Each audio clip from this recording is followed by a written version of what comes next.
seemed like pretty intense post game, based on what you said and what Vic said. As much as you can share, what was talked about after the game in the locker room? We just are disappointed. Not just with the result, but with the way we played, the way we handled some tough situations, and we talked about it as a team. There's not really a whole much, certain things stay in the locker room. There's not really a whole lot left to say other than that publicly. You mentioned the competition, and they're now number one. You mentioned you've played Ohio State and Arizona and all those guys. How close do you think you really are? I mean, at times you've been close, and then at times momentum goes the other way. Yeah, I haven't spent even one iota of time trying to think about it like that. I think the one thing, and I said this after the game, and I'll say it again today, we played against the teams that are ranked at the top of the country. We've had moments that we played with them. That gives you confidence that you can. We have to continue to become a team that's more consistent in doing the right things all the time. And that's all I'm thinking about, and all my focus on isn't trying to figure out exactly where we stand today amongst that group. It's about, okay, we know we can do it. We have to do it more consistently, and we're going to work every second to try to get to a point that we're improving in that area. Consistency part. I remember last year you got into conference play. You felt like because of the schedule, maybe the lack of practice time, that hurt you. So what's different this year? What are you trying to do to avoid, maybe similar things happen or close the gap? What? Sorry. What's different in terms of? Yeah, so this year what are you doing to avoid, where you can find that consistency even with the schedule and with having the lack of practice time that comes in conference play? You got to maximize the time that you have. That's why practice is really important here today. You got to use everything that's happened as an opportunity to learn and grow. So we had a film session. We had a film session this morning, and digested the Houston game a little bit. And you got to use those moments, not just the time on the practice floor, to learn and grow and approach things with the right frame of mind. And then you got to be able to also switch gears and get to preparation. The games are coming quick in league play, and you can't dwell. You got to learn, you got to address things, and then you got to grow and move on. And that's what mature teams do, and that's the way we're trying to approach it. Are there any injury updates or timetables for Rob Fennessy and John Newman? I wouldn't say there's a timetable yet. Both of the rehab is going well to date. The reports that I get weekly from our trainer, Bob Mangine, are that they're on track for approaching it the right way. Rob started shooting, so he's actually moving around and doing some things on the basketball court, but nothing full speed yet, nothing live. I think when you get to this point, you don't push it too hard because you don't want to take a step backwards. But when guys are starting to move around and getting the ball in their hands, you're heading in the right direction. John's recovery process is much longer, as everybody knows, so it's just going to be a lot longer of a process. But Rob's is moving along, on schedule, if we ever had a schedule type of thing. Odie had a tough game. Do you anticipate keeping the same starting five, or is that to be determined? That's always to be determined, but you guys have covered me now long enough to know I don't make rash decisions based on that. I think players respond best over time to consistency, so we're not going to get too up and down, but we're always going to evaluate what's best for our team. Inconsistency was brought up. How much is inconsistency a mental mindset more than execution? Yeah, it's both. One affects the other, vice versa. And I guess that's what I'm trying to say. You're not going to always have segments you play great. That's just basketball. That's competition. You're going to have moments where the other team makes runs. And so I'm not saying we got to consistently be playing our best basketball every second, but there has to be a consistent approach and a consistent attention to detail, consistent togetherness. And this team's really grown a lot in those ways from, back early in the preseason till now, but it's just got to be 40 minutes. And I think when we get to the point we're doing that for 40 minutes, we're going to be pretty damn good. I know defense has always been a big thing for you. Is there a specific identity you want this team to have that you can, put into an easy, digestible sentence, phrase, or whatever? And maybe what is the gap that's left to get there on the floor? I don't know if I have like a great buzz sentence for you for a headline, but yes, I have an identity, and it's to be a team that every single possession has 5 guys that are connected, that's committed to our defensive principles, that makes the quality of the other team's shot lower, that cleans the defensive glass, right, that gets our hands on balls and deflects balls so we can get out and run. Then I can keep going. It puts our chest on the ball and rotates to the ball and communicates well. Yeah, I mean, I don't have the perfect sentence for you, but we as a staff and the guys in our locker room know what our identity needs to be defensively. Again, there's always multiple ways to look at it. You're coming off a game where you're disappointed with some stretches, so we're kind of pissed off today. But in the big picture, we're improving defensively. We've improved defensively from, Maui till now. It's been pretty consistent, the improvement, even though if it's 2 steps forward, 1 step back sometimes. But we just have to keep improving and stay at it every day. And I do think this team's gotten better, and a lot of individuals have improved defensively over the course of the season so far. I know it's easier said than done, but what is it holding the team back from having that full, complete 40 minutes? I don't know if I have the perfect answer for you there. If I did, you probably wouldn't be asking the question. But I think sometimes you got to put in perspective that if you were doing everything and clicking on every cylinder in January, then maybe what the heck are we in here talking about anyway? And the thing that we're trying to figure out with this group is how to have the right approach night in, night out for 40 minutes.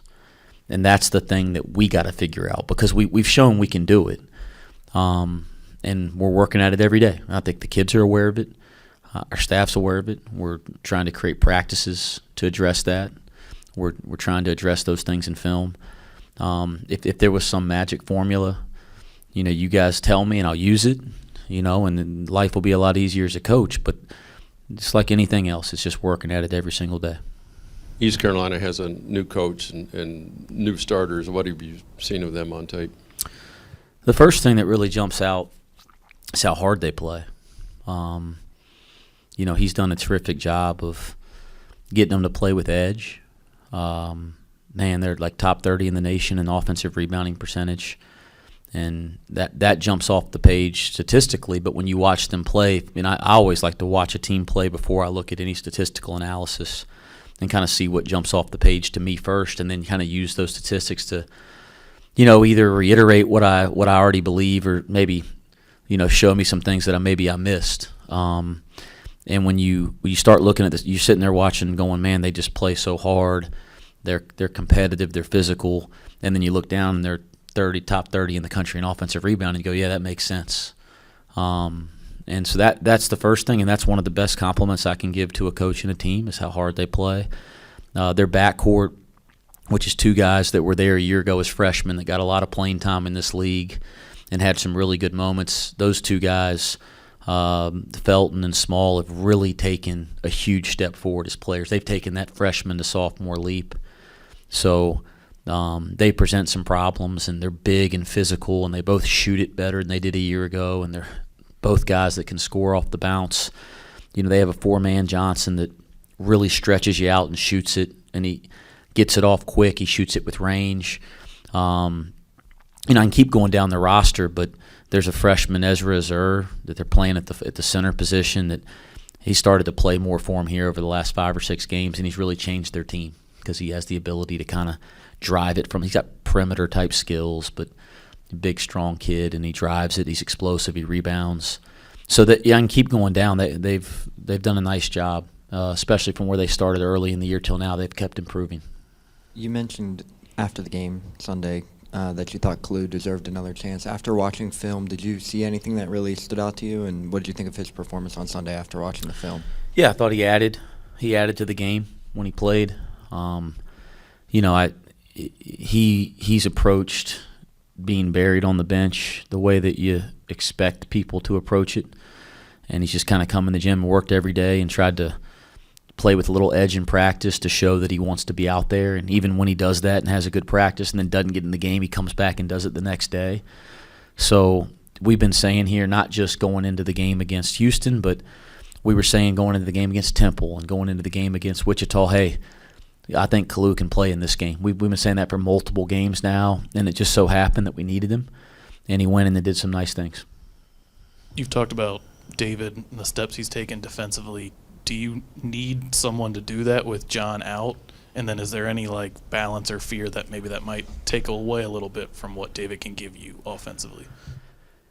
Yeah, everybody on this team. And if you looked at us early and we weren't guarding, it was an emphasis to everybody in that locker room that we need more defensively. That it was for everybody, for every player. And I've never believed in I play my tail off on one end and it affects the other end. I mean, you're a competitor and you're a basketball player. You compete, period. Period. There's no I give too much effort one way and I save it for something else. That's a bunch of baloney as far as I'm concerned. And, I think early on, back in November, I had some conversations with David and with Landers as older, experienced players that they have to really step up their efforts and their focus defensively, not just in the game, but in the way they're practicing and their habits. And I think over a period of time, they both made significant efforts to do that. But it's not. I'm not mentioning that because it's on them. I think who they are on our team, when they do that, it brings everybody else along. And John was kind of the guy that did that day in, day out. He was the guy that made everybody want to just work a little harder on the defensive end. David and Landers have done a really nice job of that.